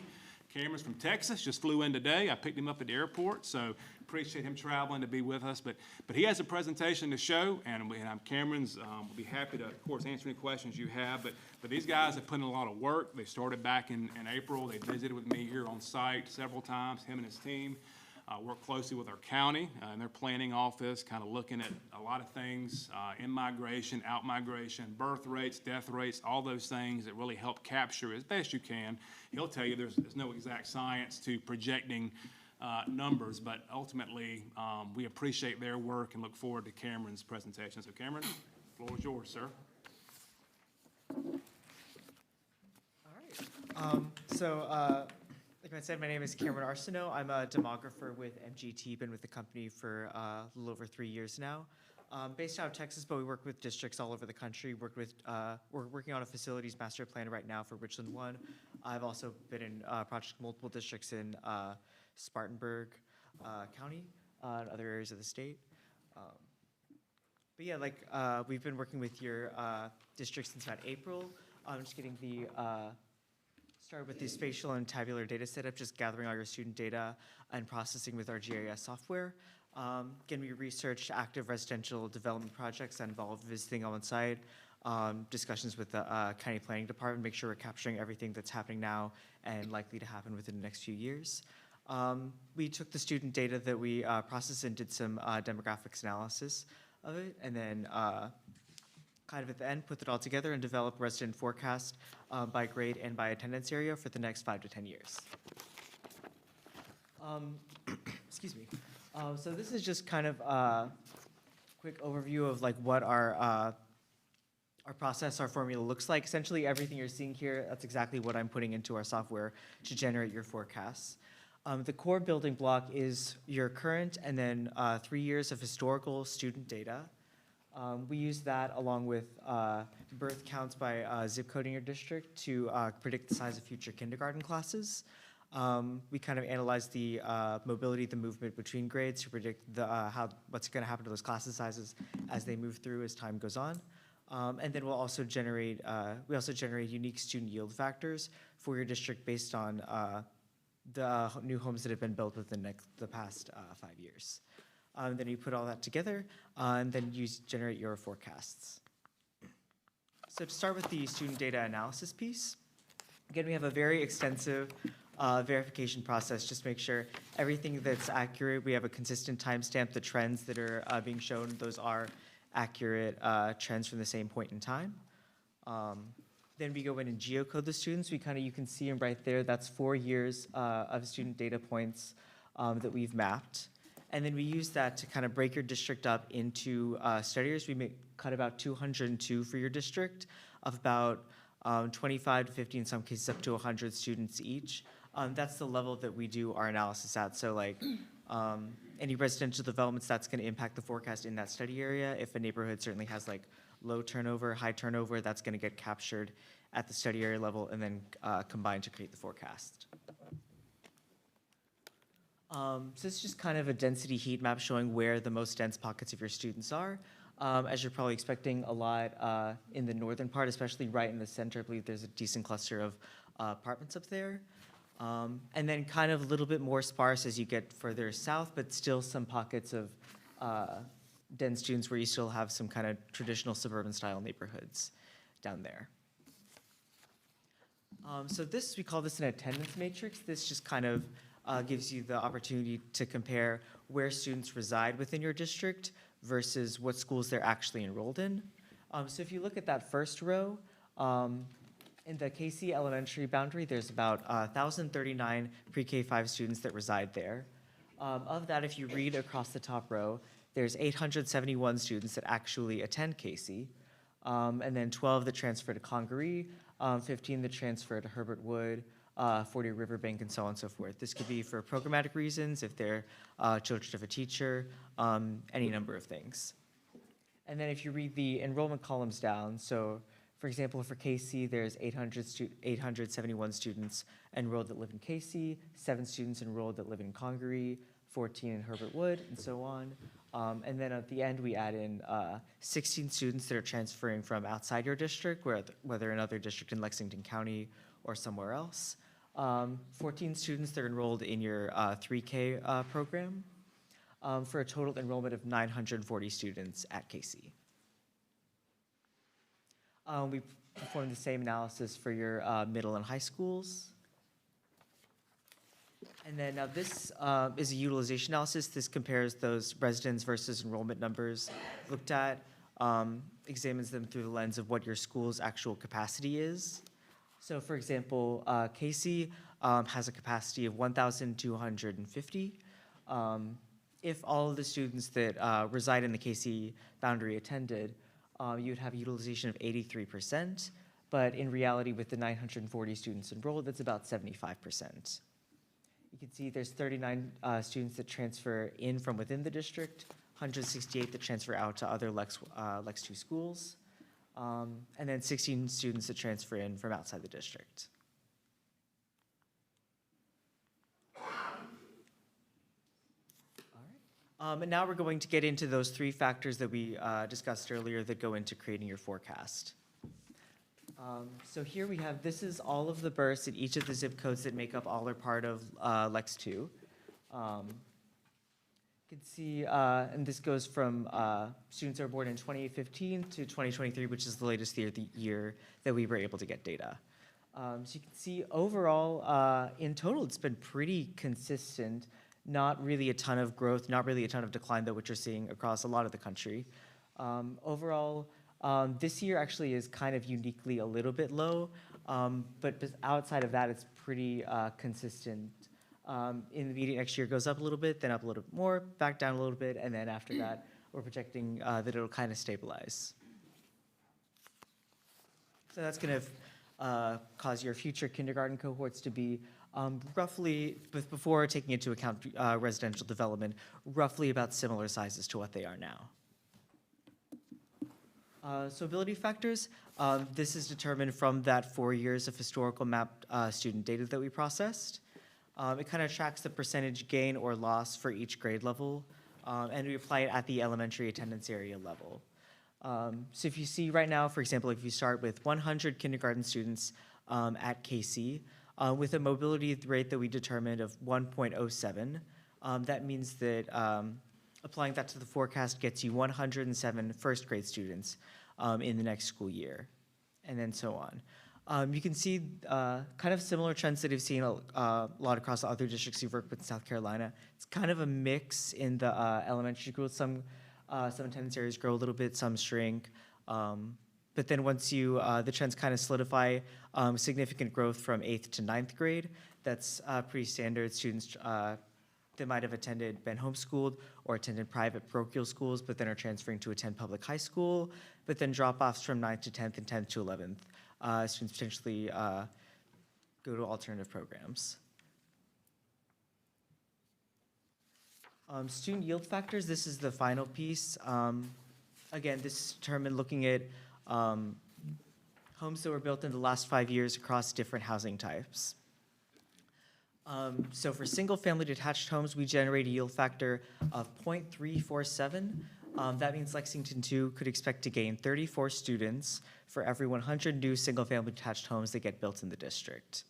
Then that's broken down by grade group, so about like 17 elementary students, 7 middle schoolers, and then 9, 10 high schoolers.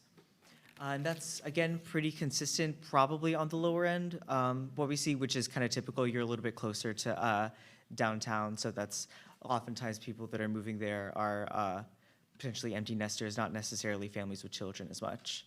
And then MFA, that's essentially your townhomes and like small cottage developments, which are typically seen more in the like kind of northern part of your district. That generates a lower yield factor of only about 15 students for every 100 homes. And then for apartments, which you're not really seeing much of anyway, that has a much lower yield factor of only about 3 students for every 100 new homes, for 100 new apartment units, sorry. So looking at the actual residential developments that we've identified, we'll kind of start in the upper part of your district, the west cities, around the cities of West Columbia, KC, and Springdale. There's over 600 units that are expected to be built over the next 10 years in those areas. And it's a roughly even mix of single-family detached homes, townhomes, cottages, and apartment units.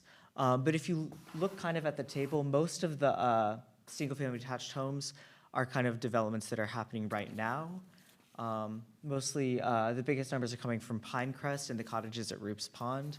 Kind of towards the future, stuff that hasn't started yet but will in the future, that's more subdivisions we've identified as being in the pipeline. That's leaning more towards those townhomes and cottage developments. Got a few that we identified, Trailhead, Saluda Village, Comanche Trail, and those are projected to generate fewer students. All right, now where residential developments are going to have the biggest impact is the lower part of your district. So that's the Herbert Wood and Congaree attendance areas, so like the cities of South Congaree and Pine Ridge. So that's going to generate over 2,000 units in the next over the next 10 years. And some of that is from developments that are active right now. There's Heron Point and the village of Glen Hills. Lennar is pretty active down there. But then in the future, we're projecting it to start around 28, 29. We got some two extremely large developments are planned. We have Arbor Meadows, development proposed by Lennar, about almost 700 single-family detached homes. And then Pleasant View, it's a mix of 400 single-family, 200 duplexes. Then there's another slightly smaller one, about 200 homes, also along the Edmond Highway there. So that corridor is projected to generate quite a few homes into the future. And that's kind of going to impact the forecast, especially for Congaree, Herbert Wood, and Fulmer Airport. And yeah, you can see right now, almost all of this is, almost all the developments, you can see over almost 1,600 single-family detached units, plus the 200 duplex units are going to be in Congaree attendance area. So a lot more, all the other attendance areas you can see are closer to around the 200 mark. So those are going to have impacts, but pretty much the biggest impact that's going to like outweigh all the other factors, that's going to be in Congaree. Just to make sure, this is units, this isn't multiplied by the variable to predict kids, No, correct? this is just units, that's correct. All right, so let's getting into the forecast projection. So this is just the number of students that are projected to reside in your district over the next 5 to 10 years. So you can see right now you have the impact of mobility. It's pretty, again, you can really see that towards the end where you have the big, across all years, there's going to be a big jump in 9th grade and then declines in 11th and 12th grade. But then the impacts from new residential developments, that's going to show up kind of all across. That's going to cause the numbers to trend higher, get more blue with how we've symbolized it, across pretty much all grade levels. And then you're also going to see the impact from birth rates. So again, like I said, pretty stable, but then because of those residential developments, we are projecting a little bit higher future kindergarten cohorts into the future. So overall, if you look at the totals, right now you have 8,200 students that reside in Lexington2. That's projected to grow pretty gradually over the next few years to just under, to around 8,500 in 2030, and then up to just under 9,000 in 2035.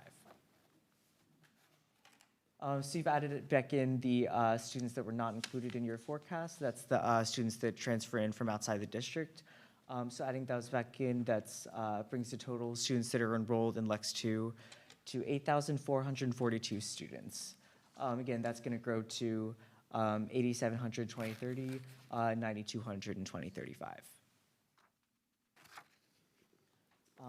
Breaking it down by the elementary schools, the grade groups, again, pretty steady growth over the next few years. Right now, you're at about 4,000 students, and that's going to grow to about 4,500 over the next 5 years.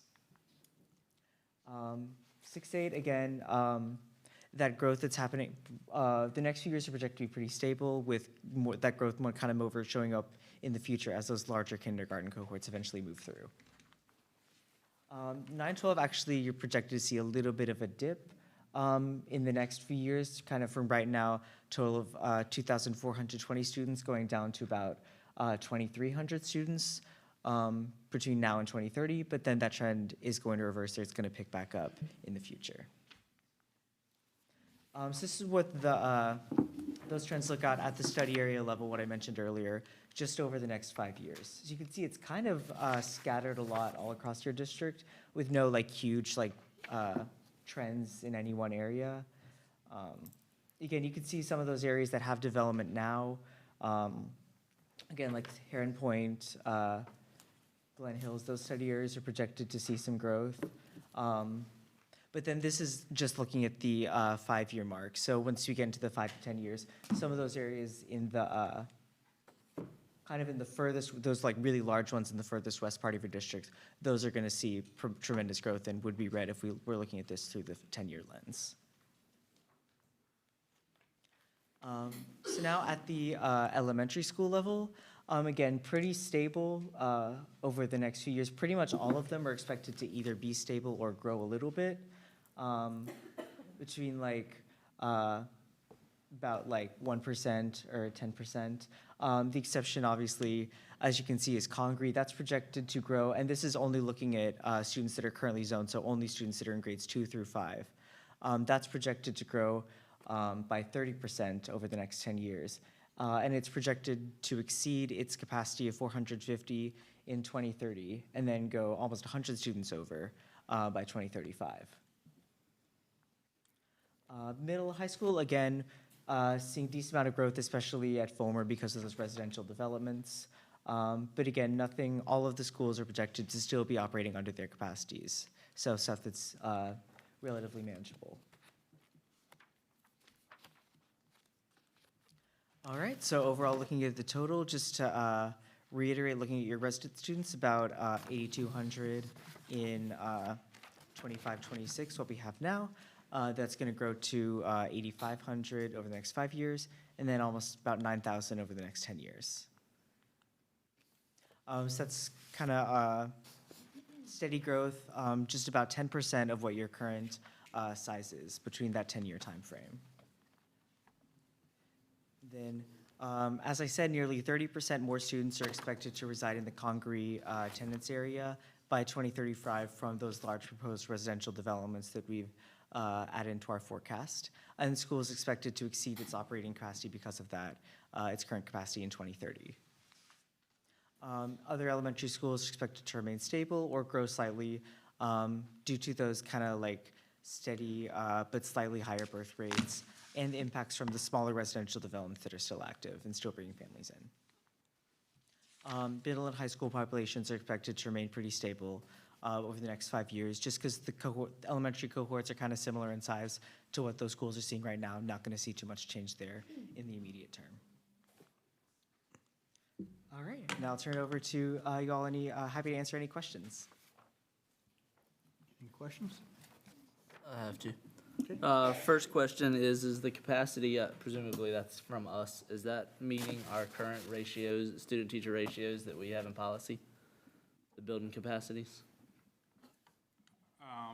Because I can see that being a number we set 7 years ago, is just sitting there, and I want to make sure we're operating. Well, are you talking about the building capacity number? Yeah, when we were comparing the building capacities on these slides, each school had a capacity. I just want to make sure that that is a feasible number to what our ratio, student-teacher ratios or expectations are. Yeah, and capacity is always very much debated. It's a very arbitrary number. I mean, it's all based on programs you have at your school. I mean, you could have a 30-student classroom that becomes a special needs room where you have 6 students, and then it's no longer 30 capacity. But yeah, I mean, right now we feel good about our ratios and being able to maintain those under those capacity numbers.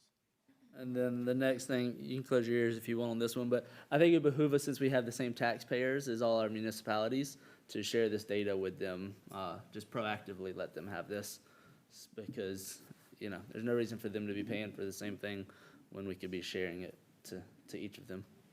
That's all I have. Any questions? I say that with all love. Yeah, camera's fine with it. Yeah, I'll take whatever. I had a question on, with Congaree's growth, you showed huge growth at Congaree. How come it don't reflect Pine Ridge and Fulmer into Airport? Where are the kids going after they get out of Congaree? So it does reflect in Fulmer. You can kind of see that is projected to grow to gain 147 students over the next 10 years. So that is 28% growth. It just doesn't kind of show up quite as much just because it still has a high capacity. It has plenty of room to grow. And then Airport, again, it's projected to see numerically the second largest number growth at about 100 students.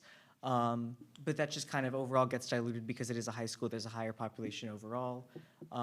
Generally, I believe in relative terms, the yield factors tend to be a little bit smaller for high schoolers just because families are a little less inclined to kind of uproot their high school kids, move somewhere else. So that's kind of the reason why the trends don't show up quite as much with those schools, but they are definitely still there. Okay. Any others? Just thank you very much. It was very detailed. Good. Very helpful. Yeah. Thank you, Cameron. Safe travels back to Texas. Wait, one more question. Well, we'll let you come back in 5 years and see how close the number. That's good. I'll be here. I'll keep his number. We're gonna keep this sheet. Yeah, I'll keep his number. Yeah. That's right. All right. we're gonna keep it over with Matt All right, again. first off, I don't believe I see any Roof family members here. I want to make sure there's not any here. Okay. Mr. Chair, members of the board, Dr. Cooper, school administration respectfully presents for your consideration a recommendation to name the Performing Arts Center lobby the Long Branch Lobby in honor of the Roof family. In 2020, the district purchased this property for our new district education and performing arts center from the Roof family. And as you are very well aware, we are currently sitting in Springdale, formerly known as the Long Branch community. The Roof family owned this property for more than a century, and in 2007, it was actually recognized by the state of South Carolina as a century farm. Known as a Long Branch Dairy Farm, this property played a significant role in the local community, supplying milk throughout West Columbia, including the schools that now comprise part of our school district, LexingtonTwo. 4 generations of the Roof family attended LexingtonTwo schools, and several family members later served our district as educators. In recognition of the family's longstanding contributions to this community and to LexingtonTwo, the administration respectfully requests your approval to designate the Performing Arts Center lobby as the Long Branch Lobby.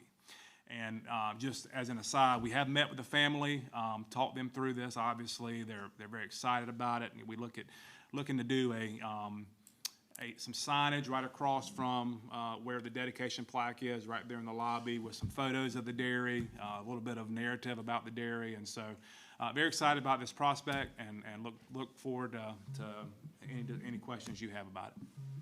Mr. Chairman, I make a motion that we accept the recommendation and name the Performing Arts Center lobby the Long Branch Lobby.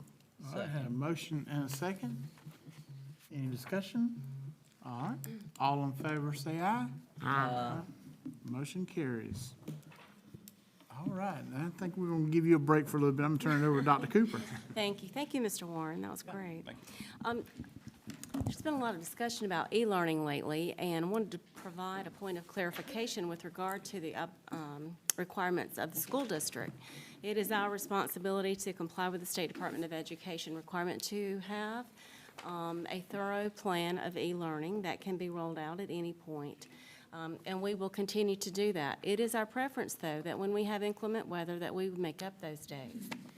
And so that is our preference, board members, moving forward. The only caveat I would guide you with is that if we have another hurricane, for example, we've already utilized our days, the only option we would have at that point would be to add days at the end of the school year.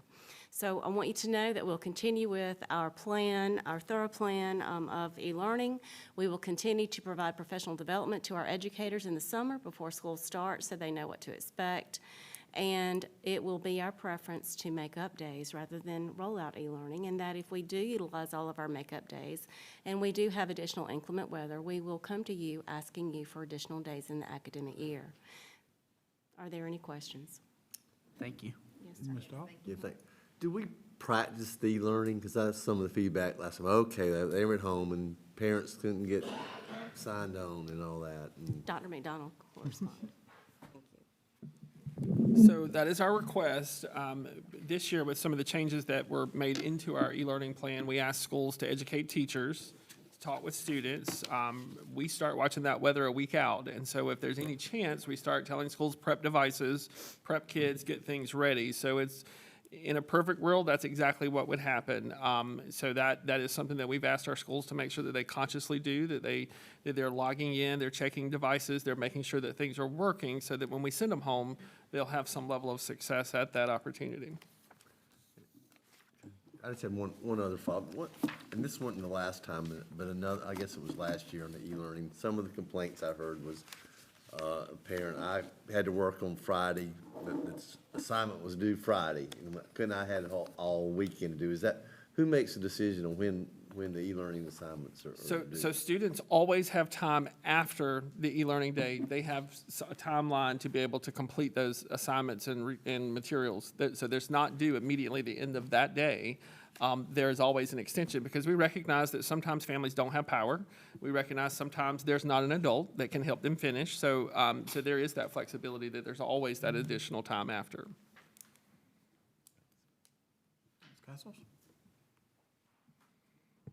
Dr. Cooper, I believe you said it, but I just want to make sure. Yes, ma'am. You also said that maybe we will brush up on some, because we have many teachers that have never taught, you know, online before, and that were not here during COVID, and I think we gave a lot of support then, but just to, you know, do Yes, that. ma'am, I did say that. And So that's good. And because- with our preference being to make up days, we have to be even more careful with being ready for things like this. Right.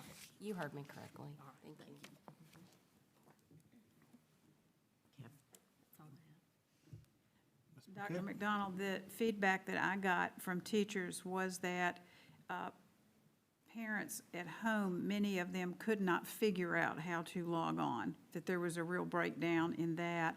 I mean, is there any way that we could just sort of print up a 1, 2, 3, 4, 5, this is how you do it, and send it home at the beginning of the year, and maybe send it home again halfway through and say, keep this sheet of paper in case we have to do an e-learning day, this is how you're gonna get on, kind of thing? Sure, we can certainly do that at the district level. I believe most, if not all of our schools have done that, or in some fashion, work with their teachers to put that together, but we can certainly come up with a consistent, simple step by step to help our families, for sure. Okay, thank you so much. Any others? All right, well, I'm going to keep it over with Dr. McDonald. Tonight, I have some course requests for you for next year. The first set that we're going to look at are for middle school, or actually for Fulmer Middle School. As you all may recall, last year we made a strategic change to move away from more of the Project Lead the Way engineering in our high schools, which has now taken time to matriculate down to our middle schools. And so we've been looking at the middle school programming that we offer in that program, and we want to start with Fulmer Middle and refashioning the engineering courses that kids have access to at the middle school level, with an ultimate goal that this will now feed very cleanly straight to those core engineering classes that we are now offering at the Innovation Center in our high schools. So these courses that we're asking for your approval tonight will do that, will open that pathway. This is something that eventually we'll take across the entire district. So as we do this, you see Fulmer this year, next year it'll be open. We'll be looking at that pathway at Busby, where we have the Project Lead the Way program, as we're phasing that out and ramping up these offerings. These courses, of course, are not credit-bearing courses, so these are not for high school credit. This is what kids are taking in middle school. And they include things such as Introduction to Automation, which we know is a pathway for the core engineering piece. There's a 3D design feature in there, which is something that not a lot of middle schools offer. That would be something that would feed into those higher level courses when they get to high school. Additionally, the Design 2, Design 3, those are pathways to get us into that. And then, of course, we've got the Introduction to Architecture and Electricity, which are both pathways when kids get to high school. So we're trying to clean that pipeline all the way up. We kind of had to start at the top. Now we're starting to see the residuals of it going down.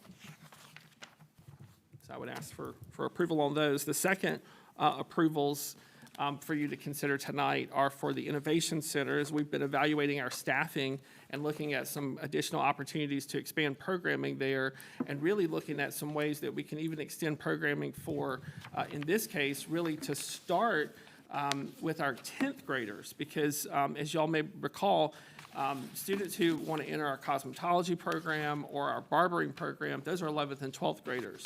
What we're proposing for you tonight for approval is also Natural Hair Braiding 1 and 2, which is a career pathway, so students can become industry endorsed certified to be professional hair braiders. And while my hair clearly cannot be braided, it is a very lucrative role for folks who do that. And I've learned a lot through this, of looking at this course, of what people really charge to do that. I was shocked, but also what people pay for it is amazing. So we have the opportunity to look at this program, and there is interest at the schools, of course.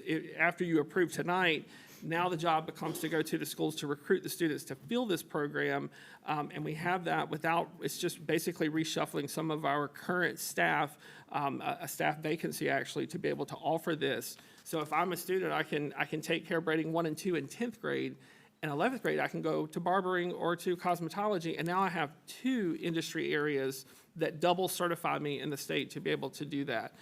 So that's why we're bringing that to you tonight for consideration and approval. I was gonna say, you have a better shot than me at getting here. I think so. I think so. Amen. So it's a total of 3 courses, if I'm reading At it the high right? school, for the hair We have braiding. one at Fulmer and 2 at the high schools? It's a packet at Fulmer, so you've got several courses at Fulmer that we're asking. It's one, let me make sure I got the numbers right. 1, 2, 3, 4, 5, 6 classes at Fulmer, and then 2 at the Innovation Center. Okay.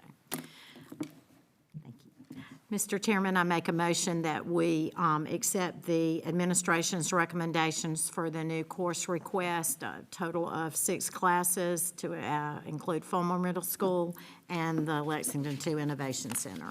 Second. Have a motion and a second.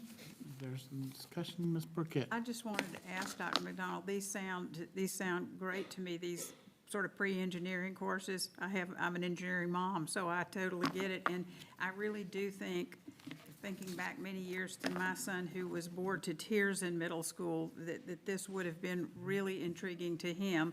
And I just want to make sure we have something for them like in 9th and 10th grade, if they can't start at the Innovation Center until later. So there are those courses, those core engineering courses can begin early. So kids in 9th, 10th can start taking that pathway. And a lot of this is about modeling out how that looks. So when I go from 8th to 9th, there's still some class for me to take. And so we'll be looking more and more at that sort of, not really a gap, but making sure that there is that progression all the way up to 12th grade. Because ideally, we're going to get them into college level credit classes by the time they're in 11th and 12th grade in that engineering program. Yeah, because I think if we've got them kind of hooked and interested in middle school, we don't want to lose them in the 9th grade, before we give them something else to do, so. Absolutely. That's fantastic. Thanks for coming up with this. Ms. Castles? I certainly appreciate the hair classes because I was asked and had to try to do it, the 2-twist braid. Come on, Ms. Liz, just do it. I'm like, it's not that easy. So anyway, I think those are great programs, but I would love to see us sooner than later get them in all the schools because I was one of those moms before. Sometimes you miss out on stuff, but I don't want to miss groups of kids that are going to miss that experience to do some hands-on things. And so would they count like as an elective or? So in the middle school courses, these are their related art classes, if you will. So like they might take band, I would take the engineering, or with their PEs, all of those courses. So it's part of that package. It's not as specific as it is at high school, but this is just sort of the, our elementary kids have the old label being specials or their activity kinds of classes. It would be the same thing in middle school. So again, they can take different courses that we would offer. And it would be done at their home school, or they're going to be bused to the Innovation Center? Oh, you're referring to the grading class. I'm sorry. Well, now I'm going back to the science classes. So all of the engineering, the core engineering middle school program, those would be offered at Fulmer this year, or for next school year. So we would look at ways in the future that we'll expand that out to all 4 middle schools, how we can get that pathway to grow there. So it would start with 1, but then would eventually grow out. The hair braiding class, of course, would be just at the Innovation Center. Right. Well, I really would like to see us just not one at a time, but try to, and I know I'm just saying it like it's just do this. It's not that easy, but I really want us to grab onto those kids that could go very far and may finish school for that reason, be motivated, and not miss out on some of them. And another great thing that LexingtonTwo offers in our middle schools would be great. So thank you. Ms. Rucker? Yes, I just wanted to, I was so excited to see the 3D modeling and manufacturing. It's kind of my thing. So in 1998, I learned a 3D modeling program, Solid Edge. And I'm not kidding when I say it transformed our company. And we still use it to this day. So I would love to even maybe see that 3D modeling move to the Innovation Center and maybe have if we have room, have our 8th graders maybe go there so our other middle schools could participate. And then, of course, carry that into high school so when they graduate, they're ready to go. So just wanted to share that. Sure. Thank you We'll all look so at it. much. Ms. Great Brett? courses. 3D modeling was the only class I liked in engineering, so I can agree with you there. Three things. As we move from Project Lead the Way at the high school L2IC world and now to Fulmer, is the idea to let that keep flowing down and eventually replace Project Lead the Way in elementary to some type of more engineered base? So we are working, we're getting ready to pull our elementary principals together and start really examining the Project Lead the Way in the elementary pathway. There are some more broad applications I think we could look at that aren't as cost prohibitive, but also give us still that product. That's what we're going to be looking at. So it's kind of worked its way down, and now we got to go back up. And that's really kind of how we're going to look at that. But we are going to be spending some time examining that whole model that we started a few years ago to figure out how we can shore that up so that we need to get more kids to the end. And the end is to take those core engineering classes. And so we want to figure out how to really do that in a nice, planned out, long-term way. Perfect. Next one is, this might be kind of counter to what I typically say, because I typically love piloting. I said we got 14 schools. There's no reason we can't take an innovative idea, pilot at one school, and then grow it or not. However, are we piloting this at Fulmer, or are we just doing an initial rollout, and the goal is for this to go across the board? So this would be our initial rollout, so it's less of a pilot, more of a moving these courses to these topics, and this is what those elective related art classes, if you will be. The goal would be to look at where else we offer Project Lead the Way in middle school and mimic these same courses over time. So we're working that direction, and it's about having enough staff, the right courses, and really having the focus group of kids that we can do that. It allows us to really look at some specialized programming within a school. So, yes, in a perfect world, we'd offer these at all four, but also we have a wonderful middle school arts program that we also want to sort of have parallel. So as we're looking at choice models and how we can sort of expand into that, we're also sort of taking all of that into consideration as we look at this piece. My ask, I'm good for voting for this the way it is, but my ask is, can we at least, of the 6 Fulmer ones, can we at least find one, if not better, 2, that we could come back and some meeting prior to summer and open it up for all these schools? I just hate thinking of a kid at Northside or pick any of the schools that are like, oh my gosh, I wish I could be doing pre-engineering or 3D modeling. And if it's just one class, I get trying to roll up 6 classes, that's really difficult. But with this being the elective, the specials kind of thing, I would love personally to see this have at least one offering for each of our middle schools, at least with a very deep push for it. May it not happen based off of who you got and what we can do? Yes, but I don't want you to be hamstrung by us by not requesting the class when we could feasibly get a great teacher who's been teaching this as we hire, and then we're rushing at the last minute. I don't want to do that. So, Mr. Bray, the request came from this specific school, but if it's the will of the board and your decision is to allow us to look hard at the opportunity across, Dr. Cooper, I'm not sure how she would respond. I would have no objection to that. Fundamentally, if I made to do that. Fundamentally, if I amended the motion right now to include all our middle schools, worst case scenario, we just don't use it, just like many of our other classes, right? I'll come back to that. Third point is, and Ms. Castle's hit on it, I love the idea. Obviously, I think we all do. It seems like the crowd does as well. But getting the kids to actually get their little middle school bodies into the L2IC has a ton of power. I get the logistics of moving a whole bunch of kids from Fulmer next year to L2IC weekly or monthly might be difficult. But I would love the curriculum to try to figure out certain times that doing an experiment or an end of segment would be better done at L2IC, and let's get them over there. And then vice versa, if we've got really strong kids at L2IC in 11th, 12th grade, then let's send them over to a middle school once every 2 weeks or so and teach the skill to these middle school kids so that they can say, there's nothing more exciting to a middle school than a high schooler telling them something's cool. Like that's they'll listen to a high schooler way before they'll listen to a teacher or a parent. So I would love for us to get that as we're kind of laying these out. Let's be intentional that we don't just say we're going to do it, but we actually either put it in the skeleton plans or put some type of requirement. With that said, I move to make an amendment that the 6 Fulmer classes are authorized to all middle school classes. Second. I had an amendment in a second.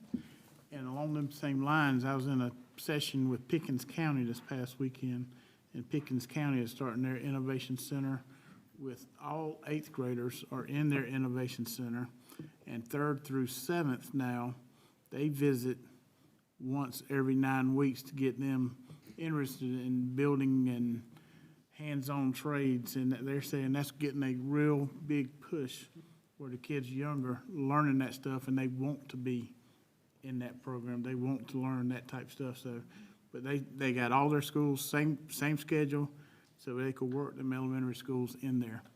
And they found a huge interest once they get to 8th grade. They're getting their credits. So, We'll be in touch with them. all right. All right, you had a question? Well, I just wanted, on Mr. Bray's motion, just want to make sure it's given the option to the school. It's got to have interest and staffing and all that to work through. Just put it in so- the course catalog. All right, any other discussion on the amended motion? All right, all in favor say aye. Aye. Motion carries. Now we need to go back to the original motion. We had a motion and a second. All in favor of that, say aye. Aye. Motion carries.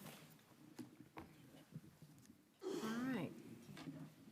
So. Now we're gonna move down into some travel time. And Mr. Chairman, if there's no objection, I'm going to combine item F and G. And there is 10, so I'm going to abbreviate a little bit as I go, if everybody will just bear with me.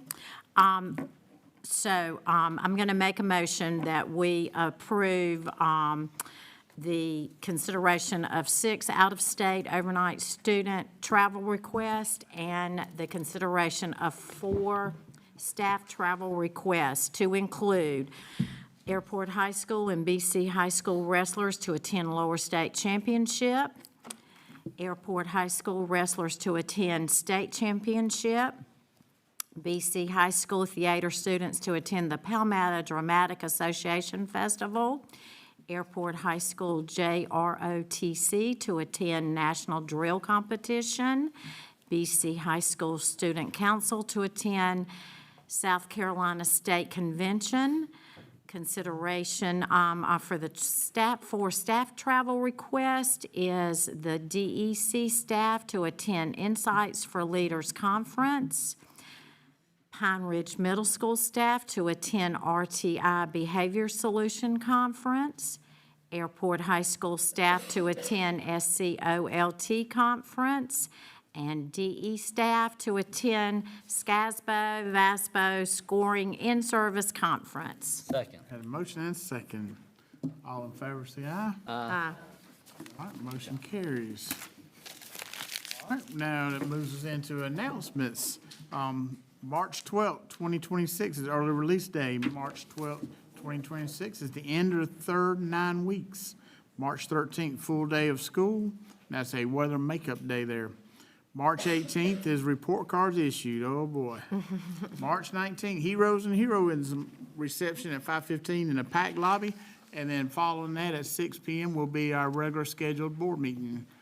And Mr. Chairman, I make a motion that the Board of Trustees enter closed session for the following: consideration of personnel appointments, retirements, and resignations, and Congaree Elementary project status update. Second. had a motion and a second. Without objection, we'll move into executive session.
I make a motion that the meeting be reconvened in open session and the appropriate affidavit executed. Second. Had a motion and a second. All in favor, say aye. Aye. All right, we're back in open.